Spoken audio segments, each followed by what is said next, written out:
Welcome to the 32nd episode of NPSee, the series that aims to bring the unimportant NPCs from games to light. Let us dive right into the vast province of Cyrodiil in the Elder Scrolls IV Oblivion.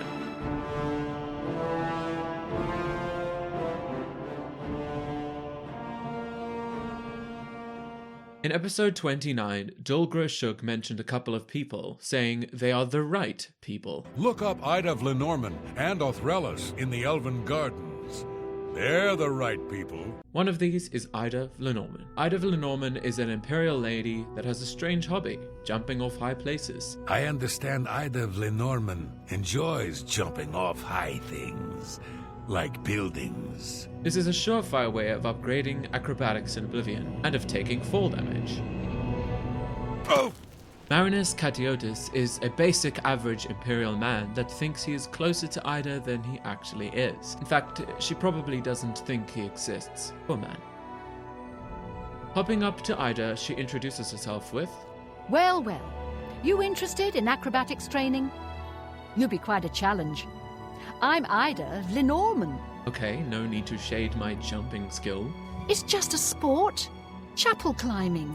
The watch doesn't like it, but you don't climb chapels while the watch is standing around. A jolly sport. Unfortunately, one can never find her doing that. In fact, there is no climbing in Oblivion at all. Not even levitation, which got mysteriously stripped from the world after Morrowind. Nothing that TCL, that is, toggle collisions, command can't fix. I suppose in the Imperial City it's the temple, not the chapel, but it'll do.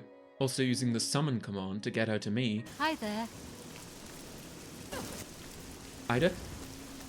Ida? Marinus Catboy claims his association with Ida. Marinus Catiotis.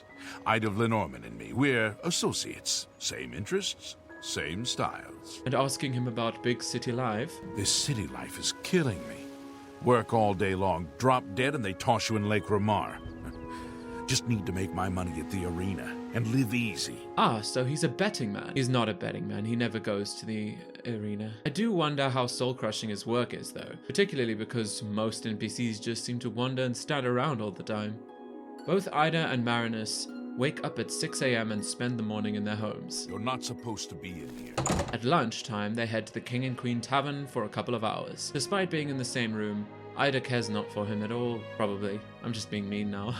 At 3 p.m, Ida leaves the Elven Gardens district for the Talos Plaza, lurking there until 7 p.m. when she heads back. How are you? Fine. And you? Great. Heard any news from the other provinces? Nothing I'd like to talk about. Bye. You too. Gets to the center of the crossroads in the Elven Gardens and stands there till the evening, watching, waiting for something in the night. She then heads home at 11 p.m. and to bed at midnight. It's time for you to leave, my friend. Marinus takes a stroll around the Elven Gardens from 3 It's you. Hi.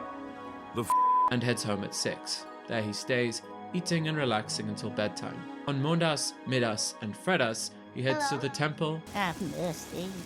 Just one coin. A pity, sir, I've got nothing to eat. At 8 a.m. until 12 p.m., praying for Ida to notice him. My poor... Ida departs from the city at midnight on the 3rd of each month for Coral. Hello. There she stays in the Grey Mare Inn, one we are well familiar with by now. They went off into the forest to those monsters. She departs at midnight on the 5th. For some reason, she does not go out into town to the actual chapel there. I'll help her with that.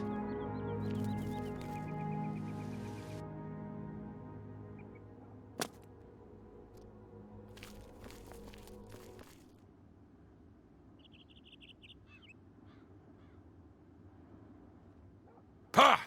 Ida? Marinus Catiotis leaves the city on the 4th at 6 a.m, unsure where Ida went and wandering all the way down to Anvil, unable to find her. There he heads to the inn on the harbor, the Flowing Bowl, in Shane. Good to see you again, Hertel. You gay? At midnight on the 6th, he goes back to the city, hoping that Ida will be there to acknowledge his return. Wow, I was mean to him when I wrote the script. Both Ida and Marinus have the average, smaller Imperial City homes. Ida's is along the main road to the north, and Marinus's is just around the corner. Inside, they have a ground floor living and dining room, a basement for storage, and a bedroom upstairs. They are both decently well off, and Marinus's house is slightly larger. Hi there. Ida fights back with her fists and occasionally meeks spells. Although she's a bit healthier than Marinus, she falls to Crow's blade. She wears a burgundy outfit and russet felt shoes and carries her keys and gold. Guard! Guard! Someone's being attacked! Marinus fights like your average commoner. Help! Help! He also wears a burgundy outfit, but quilted shoes. Unfortunately, he didn't copy her getup well enough, so I guess she'll never notice him. He does have keys and gold, though, just like her. Guard! There's a psychopath on the loose. Assault! Assault! Jumping in Oblivion makes absolutely no sense, and I love it. Just look, you can change direction, like in real life. The acrobatic skill is easy to train, but still takes some time. Buying training is a bit of a waste of money, well, for anything really, except maybe Mercantile. I swear that takes years. As acrobatics goes up, you unlock new features. After some practice, you can attack while jumping. At level 50, you can do power attacks in the air. Ha! And more importantly, you can do fun dodges that look rather stupid. Need the last arena. At 75, jumping takes less stamina. This is a bit boring, but you know. And at Master, 100, you can hop on water, if you time it right. Dralora Athram.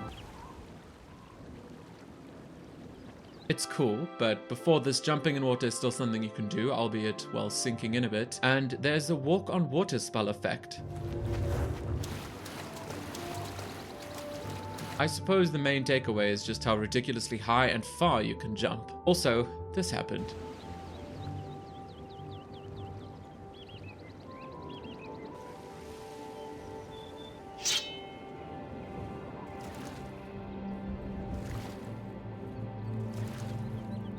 Never mind, Master Acrobatics is worth it. Unfortunately, Crow could never figure out how to put his hands on a surface and pull himself up. It's all in the legs, baby. And we thought Bethesda would finally fix that in Starfield, didn't we? Let the NPCs Ida of Lenormand and Marinus Catiotus be NPC. Thank you for joining me, and I hope to see you again in the next episode. It's time for you to leave, my friend.